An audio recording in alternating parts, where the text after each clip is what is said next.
DeFrancisco. Since members are in a higher ed committee meeting, can we lay the bill aside temporarily now that debate is closed, and then we'll remain at ease?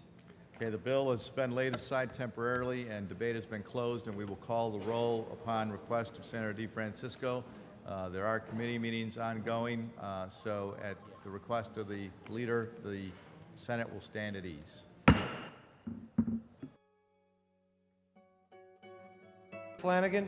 Mr. President, very briefly, there will be a Republican conference at 1:30, during which time the Senate will stand at ease. Thank you. There will be a Republican conference at 1:30, room 332 of the Capitol. The Senate shall stand at ease.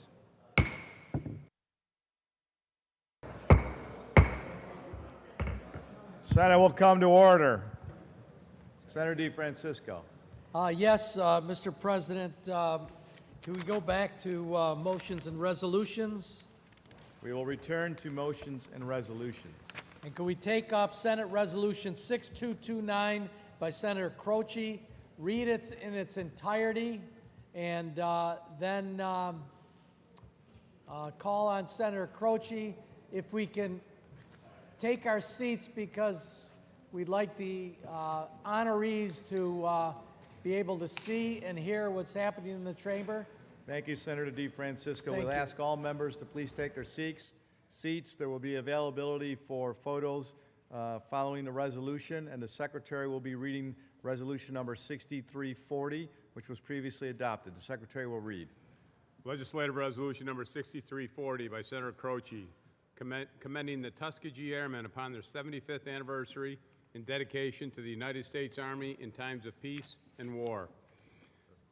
Whereas, members of the armed services of the state of New York who have served so valiantly and honorably in wars in which this country's freedom was at stake, as well as the preservation of peace in peacetime, deserve a special salute from this legislative body.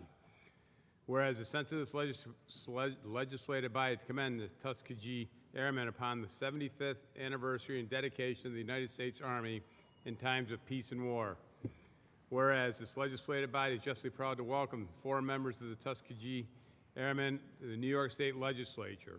These brave soldiers include Ollie Colthurst of Harlem, New York, William Johnson of Glen Cove, Herbert C. Thorpe of Brooklyn, and Wilford R. DeFore of Harlem. And whereas the Tuskegee Airmen were the first group of African-American military pilots to serve with distinction in war as the 332nd Fighter Group of the U.S. Army Air Corps. And whereas the Tuskegee Airmen, also known as Red Tails, were established during World War II, America was going through a period of civil rights justice movements during the time, and with a push from the NAACP, the Air Force instituted a training program for African-American pilots. And whereas these men were extremely qualified for the positions, despite the belief that African Americans were not intelligent or skillful, expectations and requirements of these men were the same as for the previous men who passed through the Tuskegee Academy. And whereas the Red Tails were a group of determined, dedicated men who came from all over the country to prove their worthiness of being a part of the United States Air Force. Those who were qualified mentally and physically were accepted to be trained as aviation cadets for single and twin-engine planes, as well as navigators and bomb raiders. They were also trained in other areas that allow them to fully function in the Army Air Corps Flying Squadron and Ground Support Crew. And whereas the first group of African-American cadets to complete training formed the 99th Pursuit Squadron, a fighter squad, in March of 1941. This squadron was extremely well known for not allowing any of their bomber planes to be shot down by enemy fighter planes.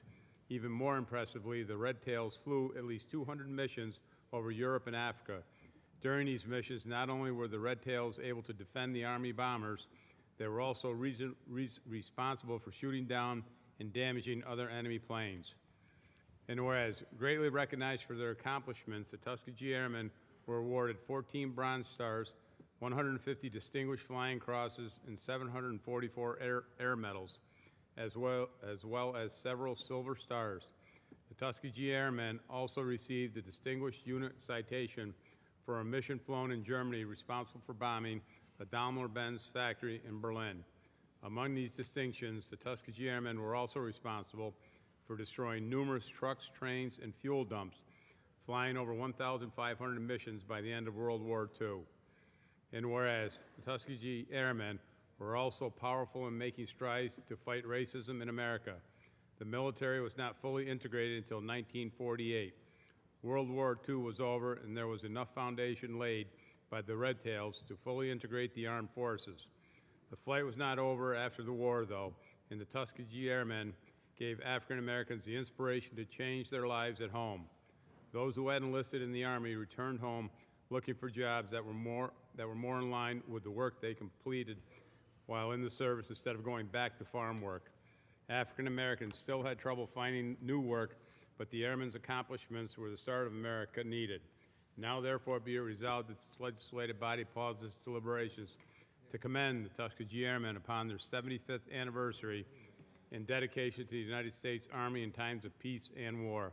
And be it further resolved that copies of this resolution suitably engrossed be transmitted to the aforementioned Tuskegee Airmen.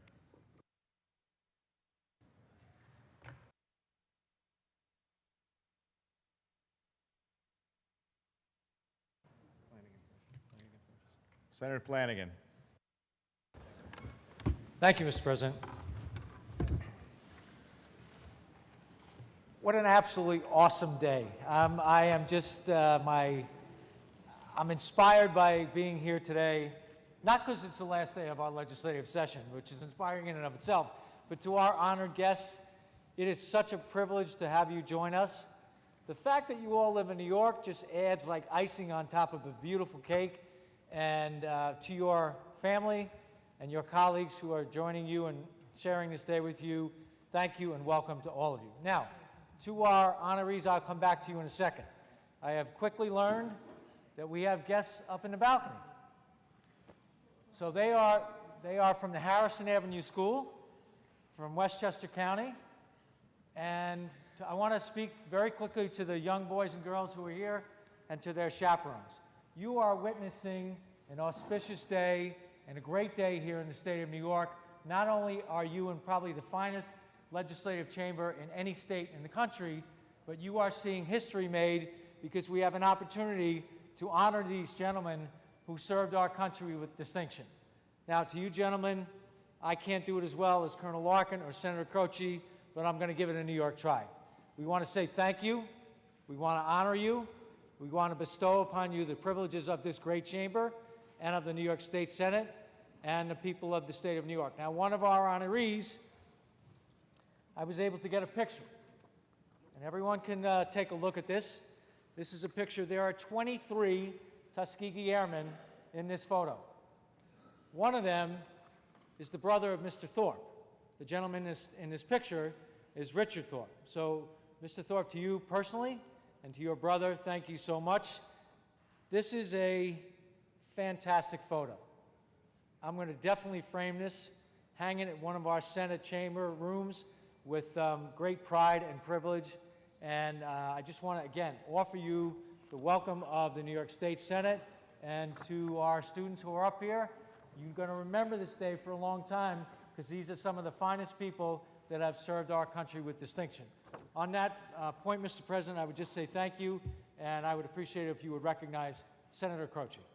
Senator Croce. Thank you, Mr.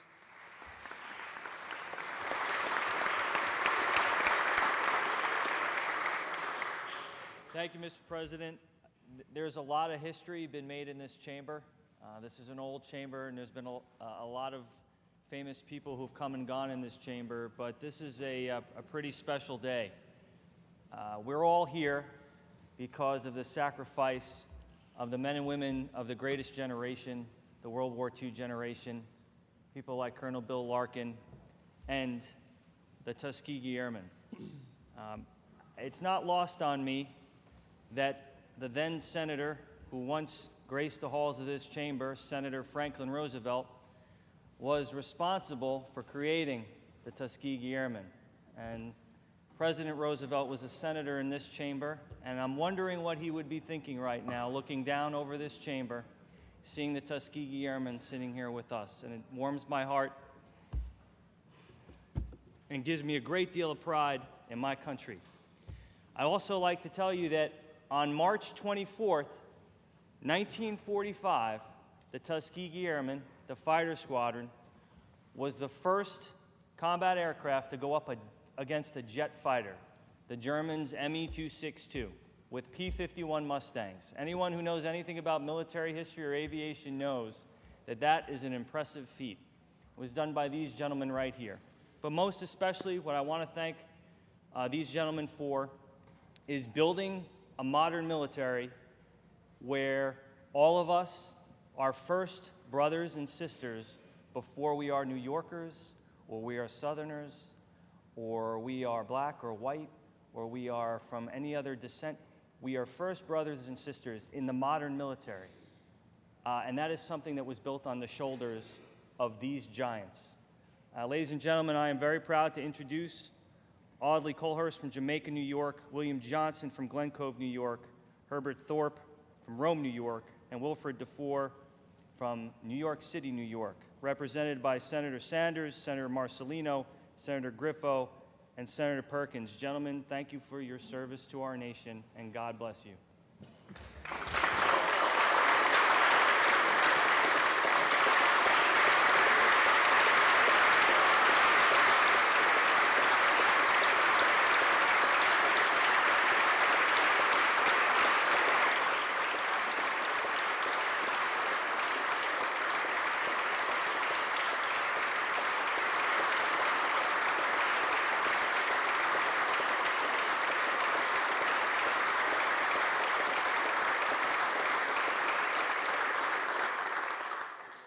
Senator Stuart Cousins. Thank you, Mr. President. I rise to also join my colleagues in thanking the Tuskegee Airmen for all they have done and continue to do. Obviously, you could be many places, but you chose to grace us here on this, our last day of this session. I stand as a daughter of a World War II veteran who was not a Tuskegee Airman, but who understood the struggles that you, as African-American men, went through to prove that you were capable, willing, and ready to serve for the cause of freedom here and abroad. We applaud you. We know that, yes, President Roosevelt was the one who made it happen. But I want to talk about Eleanor Roosevelt as well, the First Lady, because you know, you're shaking your head. It was Eleanor Roosevelt who said that she would fly with the Tuskegee Airmen because they were like, oh, no, no, no, they can't fly. Nobody wanted to dare get in the plane with an African American, and Eleanor said she would do it. And after she did, with this incredible journey in the air, then the Tuskegee Airmen were able to take flight. And you've soared high, and you've soared wide, and you've taken us all with you. Because as you know, and my father experienced it too, and the resolution said, even after all that, when you came back, there were no opportunities.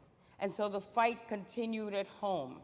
But we had, as our marker for greatness, men who, despite the odds, despite the defiance, despite the fact that people tried to believe that you were unqualified and unable, looked at them in the eye and said, I will do it anyway, because the mission is too important and failure is not an option. God bless you, thank you, and thank you for being here today. You're an inspiration always.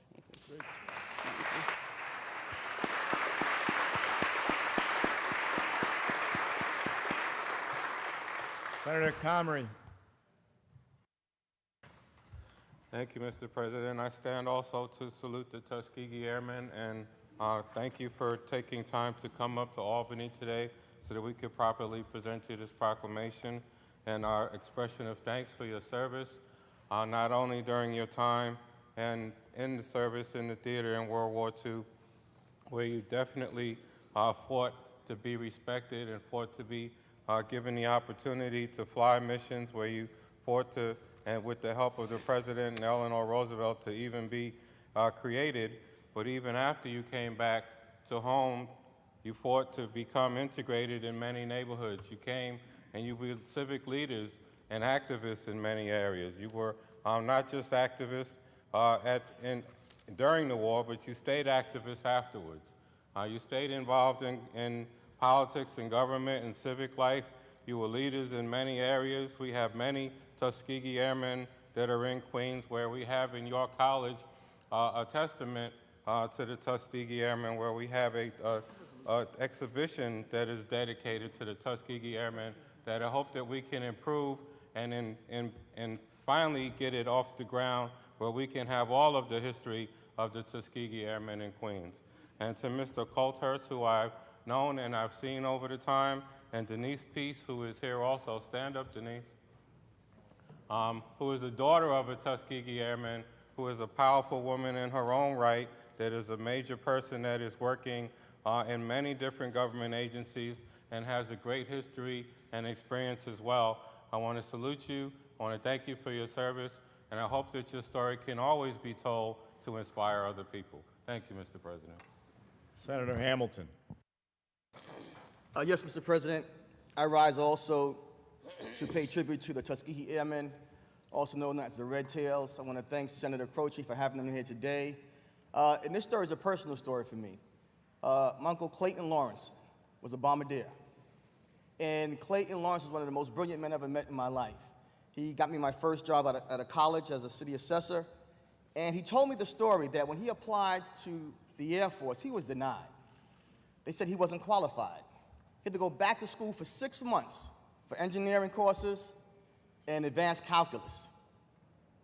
To go back and take those courses, to put his life on the line, even though he's being discriminated against. These are men who went beyond the call of duty. These are men who are true Americans. Even facing discrimination from their own country, they still went out there and put their lives on the lines for us. And at times, when they fought for us, gallantry, protecting U.S. bombers, they will still be unfairly treated than German prisoners of war. Here are men who are putting their lives on the line. In our country, we would treat German prisoners of war who were committing atrocities against Jewish people, who were committing atrocities all throughout Europe, but they were still considered better than the African Americans who were fighting from their own country. So our history is a history sometimes people don't want to talk about, but it's still American history. So today I rise for you because you, to me, went beyond the call of duty. Even though many didn't believe in what you can do, who thought you were inferior, you've proven all of them wrong. And also to Clayton Lawrence and his daughters, Virginia Lawrence, doctorate, Harvard University. Tina Lawrence, advanced degree, Princeton University. Education has always been key to my family. It's always been key to me. And because of your men, of the Tuskegee Airmen, you are my role model. You are the epitome of what a black man should be. When you're up against the trouble, meet us squarely face to face. Lift your chin and set your shoulders, plant your feet, and take a brace. When in vain, don't try to dodge it. Do the best that you can do. You may fail, but you may conquer. See it through. Black may be the clouds about you, and your future may seem grim. But remember, you are facing just what other men have been. You may fall before still fighting. Don't give up, whatever you do. Eyes front, head high, to the finish. See it through. God bless you all. Thank you so much.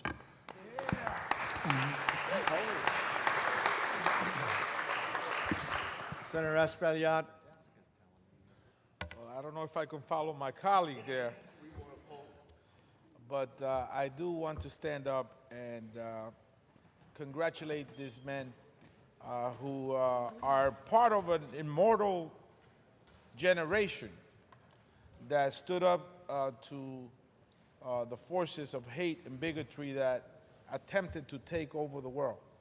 And so to them, my hat comes off to you. I know Dr. Roscoe Brown, who's a Tuskegee Airman and who's a very prominent member of the community and an educator. I also found recently that the Dominican Studies Institute in CUNY discovered that Stephen Hautes, who was also a Tuskegee Airman, was from my home country. And so we share a lot in common, but you are a special breed of men. You are immortal because you fought perhaps the most dangerous wave of bigotry and hatred ever faced by this planet. And you did it with honor, you did it with strength, and we're happy to welcome you here to this chamber and say to you that you are the best. Now, we have a swimming team in Harlem, Senator Perkins, and they're called the Red Tails. And they swim very fast and very swift. And they compete across the state and win many competitions. And I believe that they're called the Red Tails because they wanted to borrow your name. Young people from Harlem and northern Manhattan and East Harlem and Washington Heights, they wanted to be called the Red Tails. And so this legacy will continue on for generations, and I am happy to be here today to see it with my very own eyes. Thank you, Mr. President. We salute you, Tuskegee Airmen. Senator Sanders. Thank you, Mr. President. Double V, victory at home and victory abroad. You have to remember the context that these gentlemen fought under, that there was a feeling that blacks could not be fighters, that in war they would run, there was all kinds of myths that were out there. The president at the time was very bold in helping to create the Tuskegee Airmen. But they needed a spectacular type of individual, an individual who could ignore some of the horrors that they were faced with at home to concentrate on the main evil, the Nazis and Japanese fascism at the time, where we had to understand that if we could not defeat the master race, we would have problems the world over. These folk came about and they quickly dispelled the myth that blacks wouldn't fight. They quickly dispelled the myth that they were cowards and would turn tail at the first sign. And they did it with such class and elegance. Now, years after that, I went into the Marine Corps. And man, I tell you, that was quite an experience. And part of what got me through that was the understanding that there were people who went before me, who took more than I would ever imagine taking and did it with such grace. And I understood that I could not let them down. I could not let you down. Why? Because you did not let us down. So you did your double V, you did your victory abroad, and then you helped bring victory at home. You were not simply content just to fight in the air. The rest of your lives, you went out there and showed what exemplary human beings could be, what great citizens you could be, and you starred in every role that you took. So having said that, my friends, I salute you. Thank you, Mr. President. Senator Kennedy. Thank you, Mr. President. I am absolutely so honored and awestruck by your presence here this morning, this afternoon. The Tuskegee Airmen that have played such an extraordinary role in our nation's history, fighting in the bloodiest time in our world's history, and leading by example. If it wasn't hard enough to fight the struggles on the ground, you were taking a fight up into the sky. It could have been very, very easy to say no, recognizing the difficulties and the struggles that were happening here in the nation at the time. But you did the hard thing. You did the right thing. And you answered the call to duty to this great country And because you answered that call, because you got into those planes, because you fought the fight, went up into the sky, you made this world a better place. That's why we're all here, to make the world a little bit better than it was when we left it. Well, it's very, very easy to see that the world today is much better off than it was before the Tuskegee Airmen took to the skies. And so our nation and our world truly owes you a debt of gratitude that we must fight every single day to try to repay. And we must recommit ourselves to ensuring that we do our part, both here in this great chamber of the New York State Senate, in the state capitol, but also across this nation and across the world, to recognize the struggles that you have overcome in order to make our world a better place. Thank you, Red Tails. Thank you, Tuskegee Airmen, for the commitment that you've made to making this world a better place, and the commitment that you've made and accomplished in making this nation the greatest nation in the history of the world. The resolution was previously adopted on June 15th. All members are listed as co-sponsors unless other indicated at the desk. It is a high honor, a distinct privilege to host, to recognize, to honor, and extend the courtesies of the House to the Tuskegee Airmen, and a point of personal pride to welcome my friend and neighbor, Herb Thorpe, who is a Senate Veterans Ceremony awardee. So I would ask all of us to rise in recognition and tribute to the Tuskegee Airmen.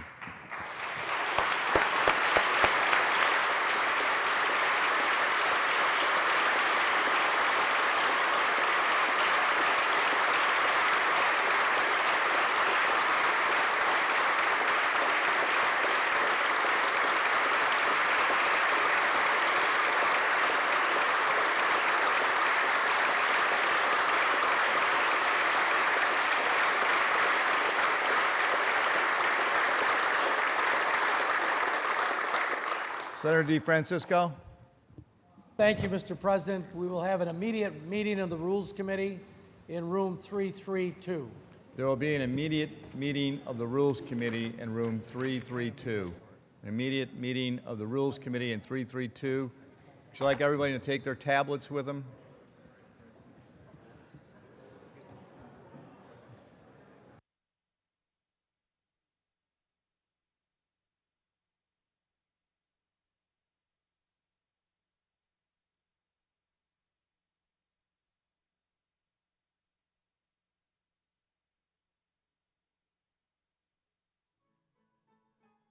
The Senate will stand at ease.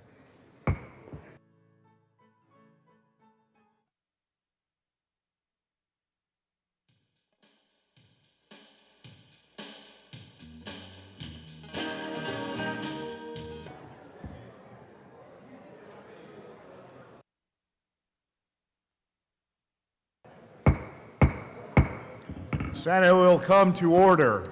Senator DeFrancisco. It's my understanding that there's some messages from the Assembly. There are messages from the Assembly. With your permission, though, we can read the rules report and then make the substitutions. That's what I was going to suggest, but Lisa suggested the other way.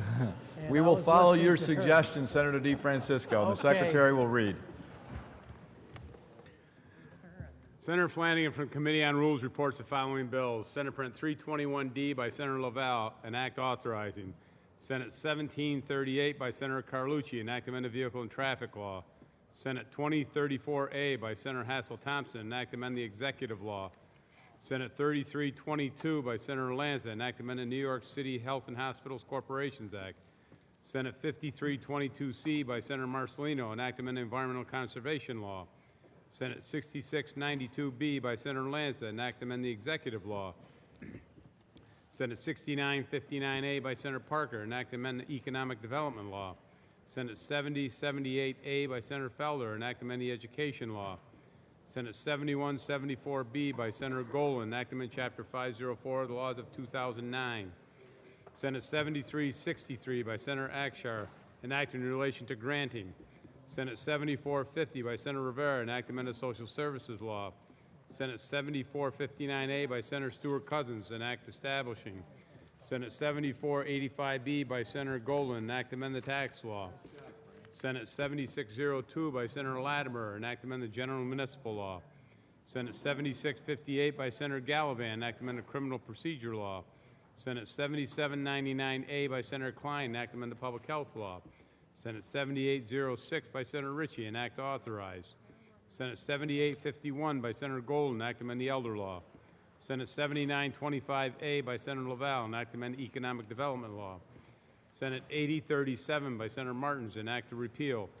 Senate 8043 by Senator Dabo, an act to amend Chapter 288 of the laws of 2014. Senate 8045 by Senator O'Meara, an act to amend the transportation law. Senate 8055 by Senator Young, an act to amend the public service law.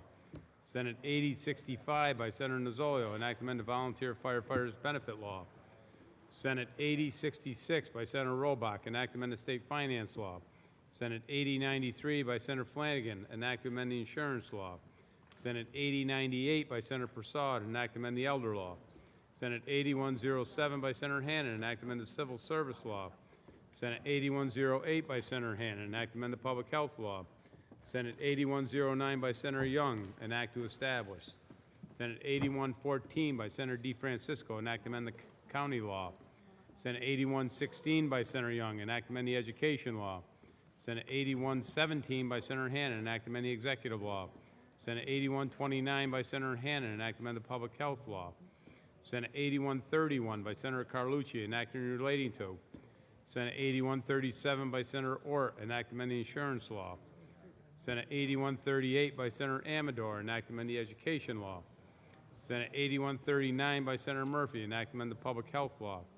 Senate 8142 by Senator Ort, an act to amend the social services law. And Senate 8156 by Senator Carlucci, an act to amend the real property tax law. All bills reported direct to third reading. I move to accept the report of the Rules Committee. All in favor of accepting the Committee on Rules report, say aye.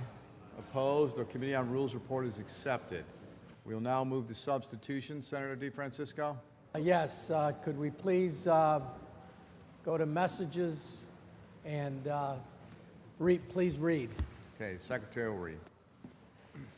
Senator Laval moved to discharge from the Committee on Rules, Assembly Bill number 99D, and substitute the identical Senate Bill 321D, third reading calendar 1853.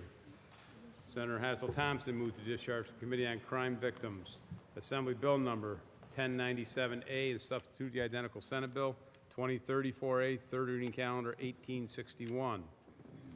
Senator Parker moved to discharge from the Committee on Commerce and Economic Development, Assembly Bill number 9591A, and substitute the identical Senate Bill 6959A, third reading calendar 1865. Senator Felder moved to discharge from the Committee on Higher Education, Assembly Bill number 9528A, and substitute the identical Senate Bill 7078A, third reading calendar 1866. Senator Golden moved to discharge from Committee on Rules, Assembly Bill number 10369A, and substitute for the identical Senate Bill 7174B, third reading calendar 1867. Senator Akshar moved to discharge from Committee on Civil Service and Pensions, Assembly Bill number 3160A, and substitute for the identical Senate Bill 7363, third reading calendar 1868. Senator Stuart Cousins moved to discharge the Committee on Rules, Assembly Bill number 9932A, and substitute the identical Senate Bill 7459A, third reading calendar 1870. Senator Latimer moved to discharge the Committee on Local Government, Assembly Bill number 10100, and substitute the identical Senate Bill 7602, third reading calendar 1872. Senator Golden moved to discharge the Committee on Aging, Assembly Bill number 10201, and substitute the identical Senate Bill 7851, third reading calendar 1876.